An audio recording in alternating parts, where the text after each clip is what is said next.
ការសប្បាយចិត្តជាមួយនឹងជីវិតនៃការរស់នៅរបស់ខ្លួនឯងត្រេកអរជាមួយនឹងអ្វីដែលខ្លួនឯងមានប៉ុណ្ណាក៏យើងត្រេកអរប៉ុណ្ណឹងទៅក្នុងការបន្តដំណើរជីវិតរបស់យើងដោយមិនខ្វល់ខ្វាយនឹងរវល់ទាមទារប្រាថ្នាជាមួយនឹងរបស់ដែលអត់ច្រើនពេកវាធ្វើឲ្យជីវិតរបស់យើងហ្នឹងបានសុខស្រួលដែរសេចក្តីសុខវាកើតឡើងពីបន្តិចនឹងឯងក្នុងដំណើរជីវិតណាពេលខ្លះមនុស្សយើងវាចូលចិត្តអញ្ចេះចូលចិត្តត្រង់ថារបស់ឯងមានប៉ុណ្ណេះហើយពេលច្រើនមិនសូវចេះត្រេកអរវាចូលចិត្តតែថាទៅទៀមទាទៅត្រេកអរជាមួយនឹងរបស់ដែលអត់ខាងក្រៅដល់ច្រើនព្រោះហេតុដូច្នេះវារកសុខមិនឃើញហើយក៏អត់ចេះពេញចិត្តជាមួយដំណើរជីវិតបានន័យថាឲ្យល្មមសមគួរទៅបើថាប៉ុណ្ណឹងអាចរស់នៅទៅបានប្រើប្រាស់ជីវិតនឹងដោយការចម្រើនទៅដោយកុសលធម៌ទានសិលភាវនាហើយគិតថាវាសប្បាយក្នុងការរស់នៅក៏គួរតែរស់នៅក្នុងជីវិតបែបហ្នឹងតែព្រោះតែការទៀមទាការប្រាថ្នាច្រើនពេកធ្វើឲ្យមនុស្សហ្នឹងវាបាត់បង់នៅគុណធម៌វាដឹងតែពីបានរៀងខ្លួនហ្នឹងប៉ុន្តែបានហ្នឹងបានមកដើម្បីអីបានមកឲ្យអ្នកណាបើត្រឹមតែមួយរស់ត្រឹមតែមួយការប្រើប្រាស់ជីវិតមានសេចក្តីសុខនៅក្នុងសង្គមក្រុមគ្រួសារហ្នឹងប៉ុន្តែដោយច្រើនវាប្រឹងលើសអំពីការរស់នៅរបស់យើងនឹងឯងបានជាមានរឿងរ៉ាវប្រាថ្នាលោភលន់ច្រើនហើយតាំងតែពោលថារកសុខមិនឃើញមួយទៀតទៅសំបីថាសម្រាប់សម្រានណាក៏អត់លក់ដែរថ្មជួបញាតិញោមខ្លះគាត់ពោលឡើងអញ្ចឹងថាមិនមែនគាត់ជាអ្នកអត់ទ្រព្យសម្បត្តិអីនោះទេគាត់អាចមានច្រើនទៅប៉ុន្តែបញ្ហាមួយត្រង់ថាសម្រាប់សម្រានមិនលក់ហ្នឹងអាចិត្តហ្នឹងវារវល់ត្រេះរិះរវល់ខ្វល់ខ្វាយរឿងរ៉ាវច្រើនពេកអញ្ចឹងទៅវិធីសាស្ត្រតែអាត្មាចង់លើកឡើងអំពីរឿងរ៉ាវខ្លះក្នុងដំណើរជីវិតបើថាសម្រានមិនលក់ទេមានវិធីមួយក្នុងការស្ដាប់ធម៌ក៏ស្ដាប់ធម៌មុនការសម្រានការធ្វើសមាធិចិត្តការកំណត់ដឹងនៅខ្យល់ដង្ហើមចេញចូលឬក៏នមស្ការគុណព្រះរតនត្រ័យធ្វើចិត្តរបស់យើងនឹងឲ្យមានសេចក្តីសប្បាយមានសេចក្តីជ្រះថ្លានៅក្នុងគុណរបស់ព្រះរតនត្រ័យអញ្ចឹងទៅវាអត់ច្បងច្បល់នឹងរឿងរ៉ាវផ្សេងក៏ធ្វើឲ្យសម្រានលក់ដែរអាហ្នឹងក៏ជាហេតុថាក្នុងដំណើរជីវិតដែលយើងត្រូវជួបរាល់ថ្ងៃក៏ជាសេចក្តីសុខមួយដែរហ្នឹងយើងប្រើប្រាស់ជីវិតរបស់មនុស្សយើងម្នាក់ពេលខ្លះត្រូវសួរខ្លួនឯងដែរថាការប្រើប្រាស់ជីវិតរបស់យើងម្នាក់ហ្នឹងដើម្បីអីទីបំផុតគឺអីគោលដៅពិតប្រាកដនៃជីវិតតែយើងចង់បានអី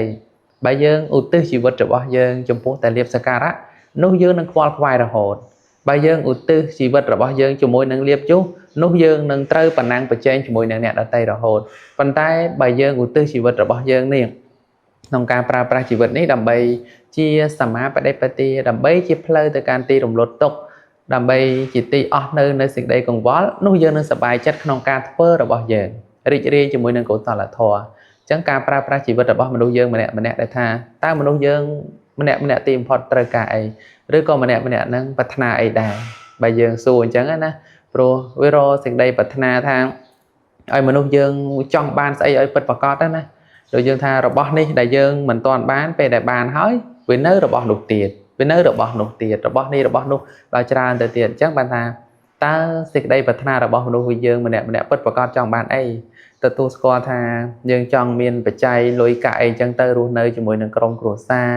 រស់នៅបែបមានសេចក្តីសុខអីអញ្ចឹងអានឹងជាចំណែកមួយប៉ុន្តែខ្លាចតែថាវាលើសនឹងទៅទៀតអានឹងហើយគឺជាសេចក្តីទុក្ខដែលវាបន្តិចនឹងឯងដែលយើងមិនបានធ្វើចិត្តរបស់យើងឲ្យបានល្អទៅទៀមទាប្រាថ្នាដល់ច្រើននឹងឯងហើយបើយើងប្រើប្រាស់ជីវិតនៅក្នុងកុសលធម៌គួរតែប្រើឲ្យបានល្អទៅដោយមិនប្រមាទណាហ្នឹងហើយព្រោះការរស់នៅហ្នឹងវាតិចទៅណាព្រោះជីវិតរបស់សត្វទាំងឡាយហ្នឹងប្រៀបដូចជាទឹកស្ទឹងតូចដែលវាតែងតែហួតហែងស្ងួតបន្តិចម្ដងមិនមែនច្រើនទេណាប៉ុន្តែវាត្រូវហួតបន្តិចម្ដងហ្នឹងឯងទីបំផុតទៅក៏ត្រូវលាចាកលោកនេះទៅហើយសល់ពាក្យមួយថា